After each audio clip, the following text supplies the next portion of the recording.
በጌታ የተወደዳችሁ ይሄንን ፕሮግራም የምትከታተሉ ሁሉ በእያላችሁበት የእግዚአብሔር ጸጋና ሰላም ይብዛላችሁ። የእግዚአብሔርን ቃል በማንበብ የእግዚአብሔርን ሐሳብ የእግዚአብሔርን ቃል የምንከፋፈልበት ጊዜ ነው። የዮሐንስ ወንጌል ምዕራፍ 20 ቁጥር 21 እስከ 23 ካነበብኩ በኋላ የምንማማርበትን ርዕስ ነግራችኋለሁ። ቃሉ እንደዚህ ይላል። በጌታ ስም አነባለሁ። ኢየሱስም ዳግመኛ ሰላም ለእናንተ ይሁን፣ አብ እንደላከኝ እኔ ደግሞ እልካችኋለሁ አላቸው። ይህንም ብሎ እፍ አለባቸውና መንፈስ ቅዱስን ተቀበሉ። ኃጢአታቸውን ይቅር ያላችኋቸው ሁሉ ይቀርላቸዋል፣ የያዛችሁባቸው ተይዞባቸዋል አላቸው። አሜን። እግዚአብሔር በረዳን መጠን በዚህ ባነበብኩት ቃል ላይ በመመስረት የእግዚአብሔር ተልእኮና እንቅፋቶቹ በሚል ሐሳብ የእግዚአብሔርን ቃል የእግዚአብሔርን ሐሳብ እንከፋፈላለን። እግዚአብሔር ጊዜውን እንዲባርክልን ቃሉን እንዲባርክልን እንጸልያለን። ቅዱስ አምላካችን እግዚአብሔር ሆይ እጅግ አድርገን እናመሰግናለን። የረዳህን ያገዝከን ጊዜን እድልን ዘመንን የሰጠህን ይህንንም ቃል ለመማር አንተ ራስህ ስላዘጋጀህልን በጌታችን በኢየሱስ ክርስቶስ ስም ክብር ላንተ ይሁን። ይህ ቃል ወደ ሐሳብህ ወደ ፈቃድህ እንዲያሳድገን እግዚአብሔር የዘላለም አምላክ ሆይ የልቦና ሐሳብ እንዲገለጥልን መንፈስ ቅዱስ እንዲያስተምረን እንጸልያለን። ጊዜውን ሁሉ ተረከብ በጌታችን በኢየሱስ ክርስቶስ ስም አሜን። ሁላችንም እንደምናስታውስ ጌታችን ኢየሱስ ክርስቶስ ከሞት ከተነሳ በኋላ ለ40 ቀናት በተደጋጋሚ ለደቀ መዛሙርቱ ሲገለጥ በዋናነት ማለት ይቻላል ትኩረት ያደረገው በተልእኮው ላይ ነበር። ጌታ ኢየሱስ ደቀ መዛሙርቱን ሲያገኝ የመንፈስ ቅዱስን ተስፋ የተሰጣቸው እንደሚፈጸም ሲናገር መንፈስ ቅዱስ እንደሚመጣም ቃል ሲገባ መንፈስ ቅዱስ የሚመጣው ከተልእኮ ጋር በተገናኘ እንደሆነ በደንብ አብራርቶላቸዋል። እንዲህ በማለት መንፈስ ቅዱስ በእናንተ ላይ በመጣ ጊዜ ኃይልን ትቀበላላችሁ፣ ደግሞ ምስክሮቼ ትሆናላችሁ እስከ ዓለም ዳር ድረስ ብሏቸዋል። የመንፈስ ቅዱስ መምጣት የመንፈስ ቅዱስ ተስፋ ፍጻሜ በቀጥታ ጌታችን ያገናኘው ከተልእኮው ጋር ነው። በተጨማሪም ከትንሣኤ በኋላ ስልጣን ሁሉ በሰማይ በምድር ተሰጥቶኛል ካለ በኋላ እንግዲህ ሂዱ፣ አጥምቁ፣ አስተምሩ፣ ደቀ መዛሙርት አድርጉ፣ እኔ ደግሞ ሁል ጊዜ ከናንተ ጋር ነኝ ብሎ ስለ አብሮነቱ ስለ አብሮ መሆኑ ቃል ሲገባም ከተልእኮ ጋር በተገናኘ ነው። ሂዱ ካለ በኋላ ሁል ጊዜ ከናንተ ጋር ነኝ ብሏል። እኔ ከናንተ ጋር እሆናለሁ። አራቱም ወንጌላት ጌታ ኢየሱስ ከትንሣኤ በኋላ በተልእኮ ላይ ትኩረት መስጠቱን በጽናት ነው የዘገቡልን። ማቴዎስና ማርቆስ የመጽሐፉን የወንጌላቸውን መቋጫ ያደረጉት በዚህ በተልእኮው ቃል ነው። ሉቃስም በመጨረሻው የወንጌሉ ምዕራፍ 24 ሉቃስ ላይ በመጨረሻው ቁጥሮች ላይ ስለ ኢየሱስ ክርስቶስ ትንሣኤ የትንሣኤው ዜና እና የኃጢአት ስርየት በየቦታ ሁሉ በስሙ እንደሚሰበክ ለአሕዛብ ሁሉ እንደሚሰበክ ለዚህ ደግሞ የሰሙት ያዩት የነበሩት ምስክሮች እንደሚሆኑ በመንገር ነበረ ሉቃስ 24 የመጨረሻው የሉቃስ ወንጌል የተደመደመው ማለት ነው። ስለዚህ ከታላቁ ተልእኮ ጋር የተገናኘ ነው። ጌታ ኢየሱስ ከትንሣኤ በኋላ ከደቀ መዛሙርቱ ጋር የወሰደው ጊዜ በደንብ ትኩረት የተሰጠው ማለት ነው። በዚህ ባነበብኩትም ዮሐንስ ጌታ ኢየሱስ ክርስቶስ ስለ ታላቁ ተልእኮ በጽናት እንደነገራቸው አብ እንደላከኝ እኔ ደግሞ ልካችኋለሁ እንዳላቸው እግዚአብሔር ወልድ ከሰማይ ወደ ምድር የተላከበት የመጣበት ትልቁ ተልእኮ ለነሱ እንደተሰጠ እነሱም ለዚህ ሊላኩ እንዳሉ እግዚአብሔር ወልድ ሰው የሆነበት አምላክ ሰውን ባህሪው ያደረገበት ሰው የሆነበት ትልቁ አጀንዳ ትልቁ ተልእኮ እነሱ ይዘው እንደሚቀጥሉ በመንገር ነበረ።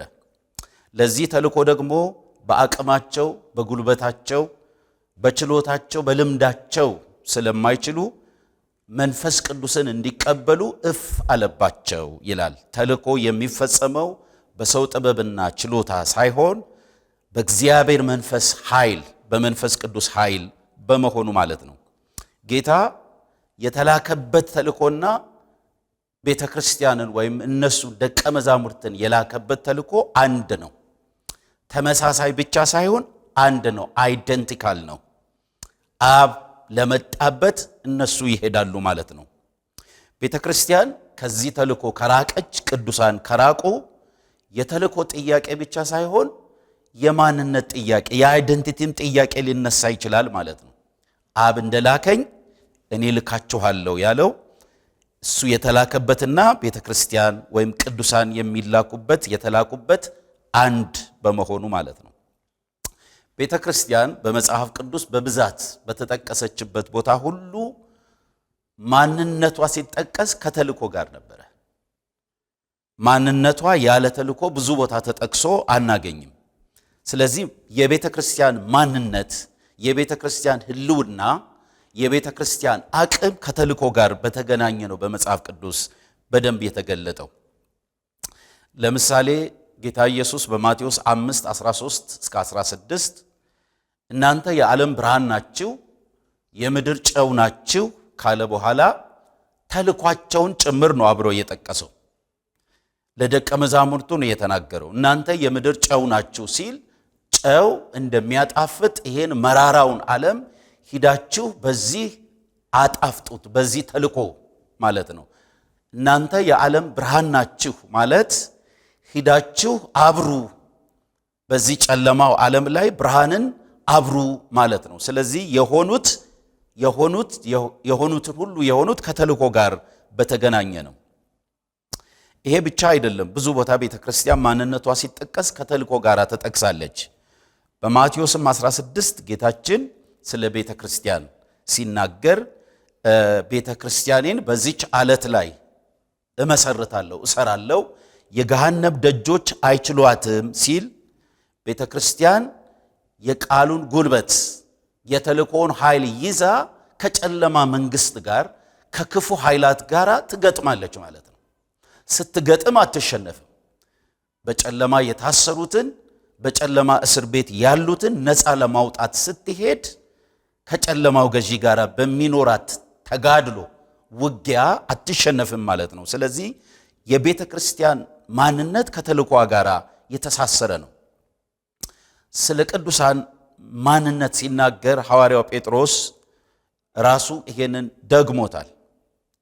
በጴጥሮስ መልእክት ምዕራፍ 2 ቁጥር 9 ጀምሮም እናንተ ግን ከጨለማ ወደሚደነቅ ብርሃኑ የጠራችሁን የእርሱም በጎነት እንድትናገሩ የተመረጠ ትውልድ፣ የንጉሥ ካህናት፣ ቅዱስ ሕዝብ፣ ለርስቱ የተለየ ወገን ናችሁ ይላል።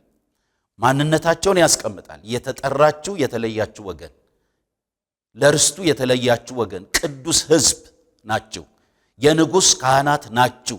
ይሄን ደግሞ የሆነው የእርሱም በጎነት እንድትናገሩ። ስለዚህ የሆኑት ቅዱስ ሕዝብ የሆኑት የተመረጡ የሆኑት የተለየ ወገን የሆኑት የእርሱም በጎነት ላልሰሙት እንዲነግሩ ነው። ተልኳችንና ማንነታችን የተሳሰረ ነው። ማንነታችን ከተልኳችን ጋር የተሳሰረ ነው ማለት ነው። ክብር ለጌታ ይሁን። ቤተ ክርስቲያን ተልኳ ህልውናዋም ነው። ከተልኳ ከወጣች ህልውናም አይኖራትም። መጽሐፍ ቅዱስ ይህን በደንብ ይነግረናል። ህልውናዋ አቅሟ ከተልኳ ጋር የተሳሰረ ነው። መቆም የምትችለው በዚህ ተልኮ ነው። አንድ ጸሐፊ እንደዚህ ይላል፣ እሳት በመንደድ እንደሚኖር ቤተ ክርስቲያን በመሄድ ትኖራለች፣ ለተልኮ በመንቀሳቀስ ትኖራለች። እሳት ሳይነድ ከቀረ እንደሚጠፋ ቤተ ክርስቲያን የማትሄድ ከሆነ ተልኮ ውስጥ የማትሆን ከሆነ ህልውናዋ ጥያቄ ውስጥ ይገባል ማለት ነው። በመሄድ በህይወት ትኖራለችና ቤተ ክርስቲያን። ይሄ የአዲስ ኪዳን ሐሳብ ብቻ ሳይሆን በብሉይ ኪዳንም በደንብ የምናገኘው ሐሳብ ነው። በኢሳይያስ መጽሐፍ ላይ ይሄ በደንብ የመጨረሻው ምዕራፍ ከአዲሱ መደበኛ ትርጉም አነባለሁ። ኢሳይያስ 66 ከቁጥር 18 እስከ 21 እንደዚህ ይላል። እኔም ሥራቸውንና ሐሳባቸውን ስለማውቅ መንግሥታትንና ልሳናትን ሁሉ ልሰበስብ እመጣለሁ። እነርሱም መጥተው ክብሬን ያያሉ፣ በመካከላቸው ምልክት አደርጋለሁ። ከእነርሱም የተረፉትን አንዳንዶቹን ወደ አሕዛብ፣ ወደ ተርሴስ፣ ወደ ፋጥ፣ ወደ ታወቁት ቀስተኞች፣ ወደ ሉድ፣ ወደ ቶባልና ያዋን እንዲሁም ዝናዬን ወዳልሰሙትና ክብሬን ወዳላዩት ራቅ ወዳሉት ደሴቶች እልካቸዋለሁ። በሕዝቦችም መካከል ክብሬን ይናገራሉ። ለእግዚአብሔር ቁርባን እንዲሆኑ ወንድሞቻችሁን ሁሉ ከየመንግሥታቱም ወደ ተቀደሰው ተራራዬ ወደ ኢየሩሳሌም በፈረስ በሰረገላና በጋሪ በበቅሎና በግመል ያመጧቸዋል ይላል እግዚአብሔር። እስራኤላውያን የእህል ቁርባናቸውን በሥርዓቱ መሠረት በነጹ ዕቃዎች ወደ እግዚአብሔር ቤተ መቅደስ እንደሚያቀርቡ እነዚህንም ያቀርቧቸዋል። እኔም ካህናትንና ሌዋውያን ይሆኑ ዘንድ አንዳንዶቹን እመርጣለሁ ይላል እግዚአብሔር። ይሄ በኢየሩሳሌምና በእስራኤል ስም የተነገረው ትንቢት በአዲስ ኪዳን ለዳኑት የሚሰራ ተልእኮ ነው። የዳኑትን እልካቸዋለሁ። ተጽኗቸው ይሄ ነው፣ ተልእኮ ነው። ስለዚህ የቤተ ክርስቲያን ሕልውናና ተልእኮ፣ የቤተ ክርስቲያን ማንነትና ተልእኮ አንድ ላይ ተሳስሮ ነው ያለው። ተልእኮው ሲሪየስ የሚያደርገው ወይም ተልእኮን ከፍ ያለ የሚያደርገው ተልእኮ የሰዎችን ሁሉ መጨረሻ፣ የሰውን ዘር ሁሉ ፍጻሜ የሚወስን ነው። ለዚህ ከሰማይ ለተላከው ተልእኮ በሚሰጡት ምላሽ ነው የሰዎች መጨረሻ የሚወሰነው። የሰዎች የዘላለም ዕጣ ፈንታ፣ የሰዎችን ፍጻሜ የሚወስን ተልእኮ፣ የምስራቹ ወንጌል ከሰማይ የተላከ ጌታ ኢየሱስ ከሰማይ የመጣበት ደግሞም ቀጥሎ የላከበት ያ ተልእኮ ወሳኝ ነው። ለሰው ዘር ሁሉ የተላከ ነው። ለነጭ፣ ለጥቁር፣ ለተማረ፣ ላልተማረ፣ ለሀብታም፣ ለድሃ፣ ለሃይማኖተኛ፣ ሃይማኖት ለሌለው የተላከ ተልእኮ ነው። የሰዎችን መጨረሻ ይወስናል። የእግዚአብሔር የማዳን መልእክት አንድ ነው፣ አንድ ወጥ ነው።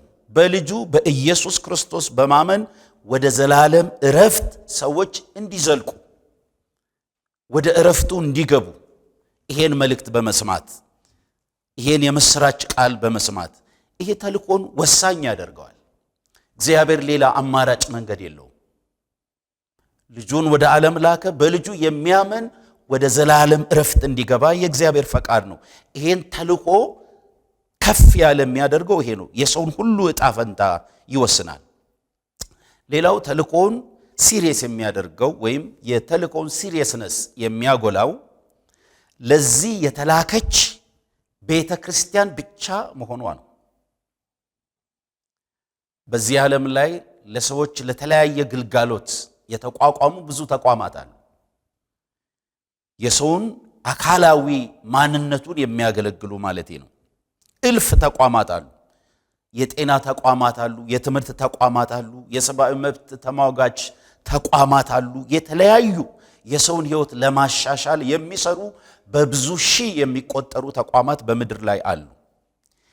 የሰውን ሕይወት ድነትን በሚመለከት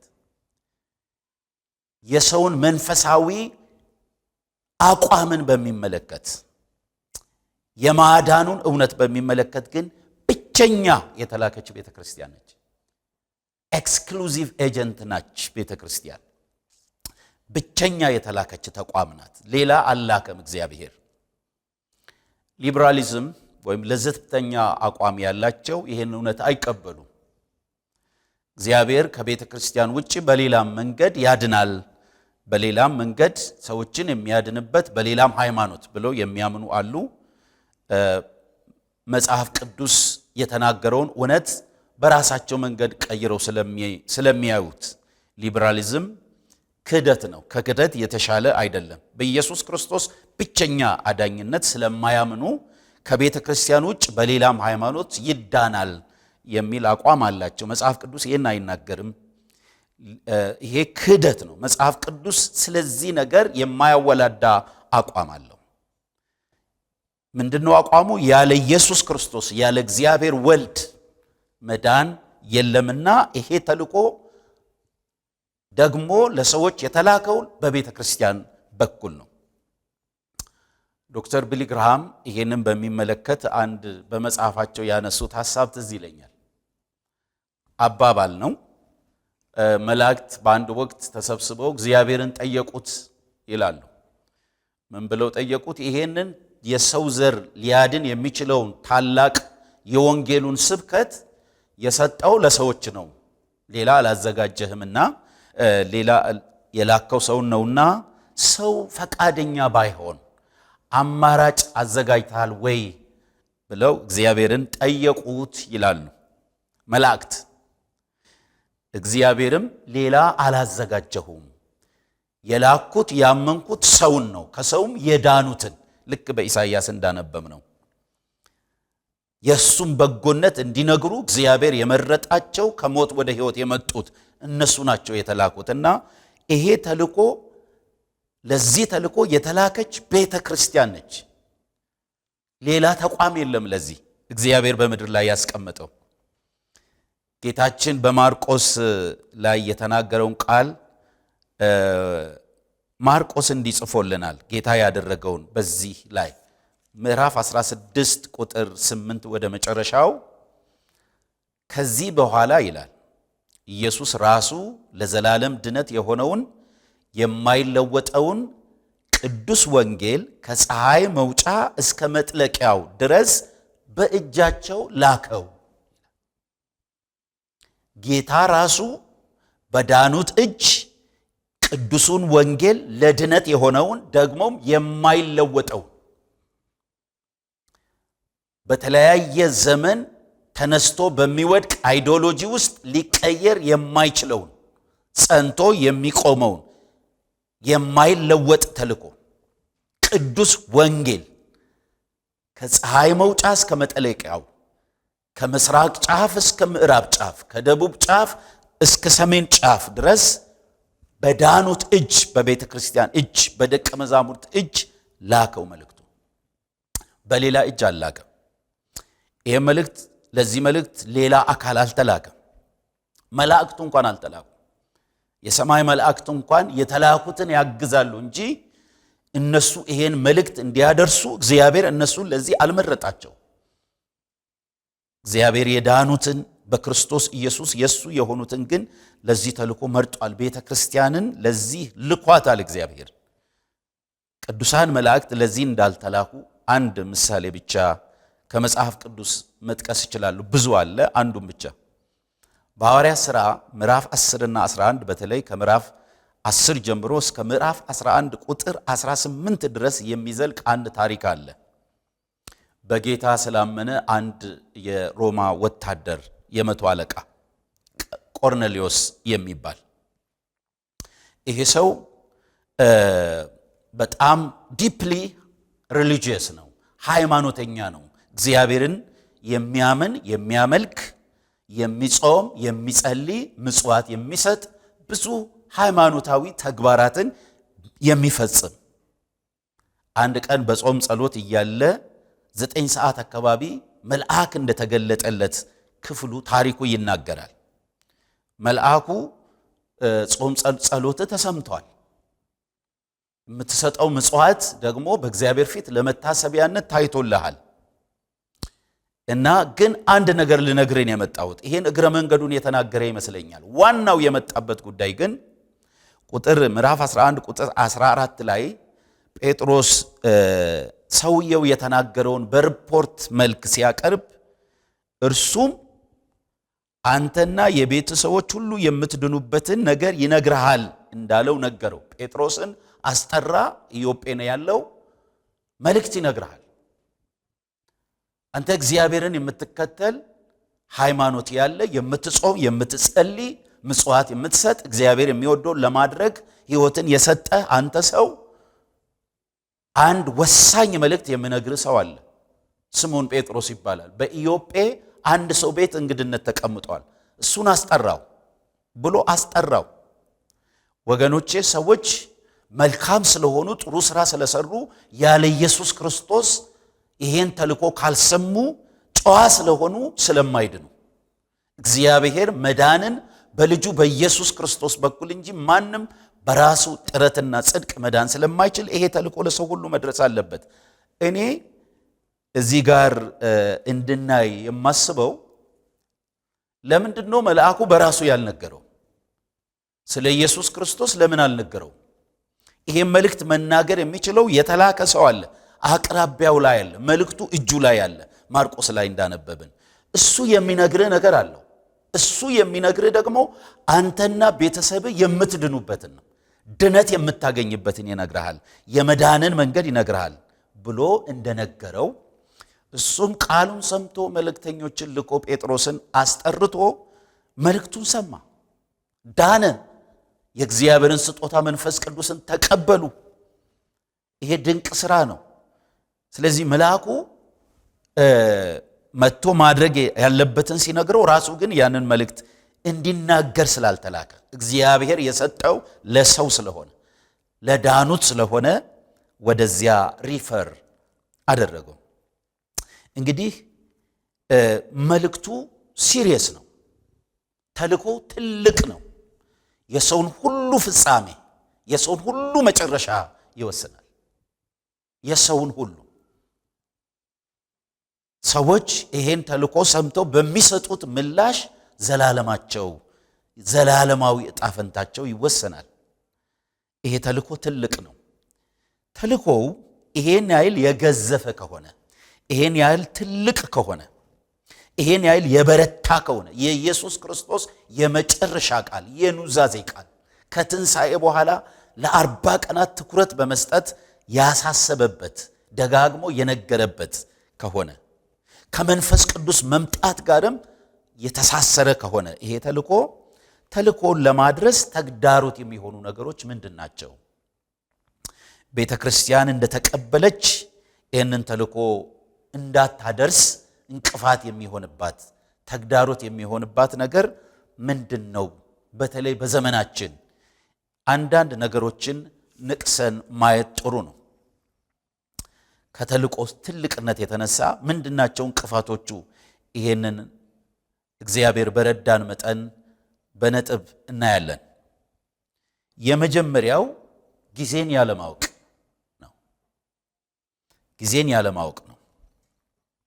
የዮሐንስ ወንጌል ምዕራፍ 4 ቁጥር 34 ላይ እንዲህ የሚል ቃል አለ፣ ኢየሱስ የተናገረው። ኢየሱስም እንዲህ አላቸው፣ የእኔስ መብል የላከኝን ፈቃድ አደርግ ዘንድ ስራውንም እፈጽም ዘንድ ነው። እናንተ ገና 4 ወር ቀርቷል፣ መከርም ይመጣል ትሉ የለምን? እነሆም እላችኋለሁ፣ ዓይናችሁን አንሱ፣ አዝመራውም አሁን እንደነጣ እርሻውን ተመልከቱ ይላል። አሜን። ጌታ በሰማርያ ሲያልፍ ያችን ሳምራዊቷን ሴት እንዴት እንዳገለገላት በጣም የሚታወቅ ታሪክ ነው። ደቀ መዛሙርቱ ምሳ ሊያመጡ ሊገዙ እስከሄዱበት ጊዜ ድረስ በዛች ከተማ ምሳ ሊፈልጉ ሲሄዱ ጌታ ኢየሱስ ግን ጉድጓድ አጠገብ ተቀምጦ እያለ ያቺ ሴት ውሃ ልትቀዳ በጠራራ ፀሐይ እንደመጣች ሳምራዊቷ ሴት ጌታ ኢየሱስም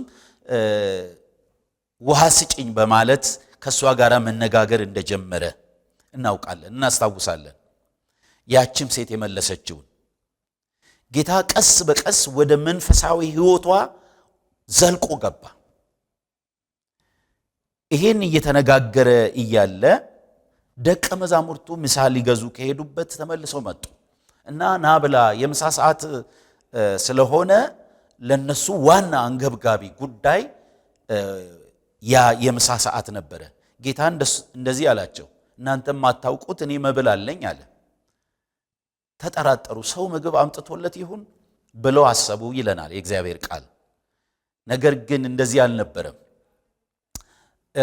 ጌታ ኢየሱስ ለሴትዮዋ ከነገራት በኋላ ከከተማው ሰዎችን ሁሉ ሰብስባ መጣች። ጉዴን የነገረኝ ክርስቶስ ይሁን እሱ ኑ እስቲ እዩ ብላ ሰብስባቸው እንደመጣች ይሄ ነገር ለኢየሱስ በጣም ወሳኝ ጊዜ ነበረ። የሰማርያ ሰዎች በሌላ ወንጌላት ተመዝግቦ እንደምናገኝ ሌላ ጊዜ በመካከላቸው እንኳን አቋርጦ እንዲሄድ አልፈቀዱለትም ነበር። አሁን ግን እግዚአብሔር አዝመራውን አዘጋጅቷል። መከሩ ደርሷል። ልባቸው ለወንጌሉ በስሏል። የወንጌሉን ዘር ለመቀበል አሁን የመከር ጊዜ ነው። ይሄ ወሳኝ ጊዜ ነው። እግዚአብሔር ያዘጋጀው ጊዜ ነው። ስለዚህ እዚህ ላይ ትኩረት አደርጋለሁ አላቸው ጌታ ኢየሱስ። አብ የላከኝን የምፈጽምበት ጊዜ ነው። ይሄው ደርሷል መከሩ አላቸው። ሕዝብ ሰብስባ አመጣች። በመካከላችን አታልፍም ብለው የነበሩ ሰዎች እኛ ጋር ቆይ አሉት። መድኃኒት እንደሆነ አወቁት። የዓለም መድኃኒት ነቢያት የተናገሩለት እሱ እንደሆነ አወቁት። አብሯቸው እንዲቆይ ይዟቸው ወደ ከተማቸው ገቡ። ወገኖቼ ጊዜም አለማወቅ አንዱ ስህተት ነው እና ስለ ጊዜ በሚቀጥለው ክፍለ ጊዜ አብረን እናያለን። አንዱ እንቅፋት ተልኮውን ለማድረስ አንዱ እንቅፋት የሚሆነው እግዚአብሔር ያዘጋጀውን ጊዜ ያለማወቅ፣ አውቆ ያለመጠቀም ችግር ይታያል በእኛ ዘመን ማለት ነው። እግዚአብሔር ጊዜን እንድናውቅ ይርዳን። ይሄ ምን ማለት እንደሆነ በጥልቀት በሚቀጥለው ክፍለ ጊዜያችን እናያለን። እግዚአብሔር የሰማነውን ቃል ይባርክልን።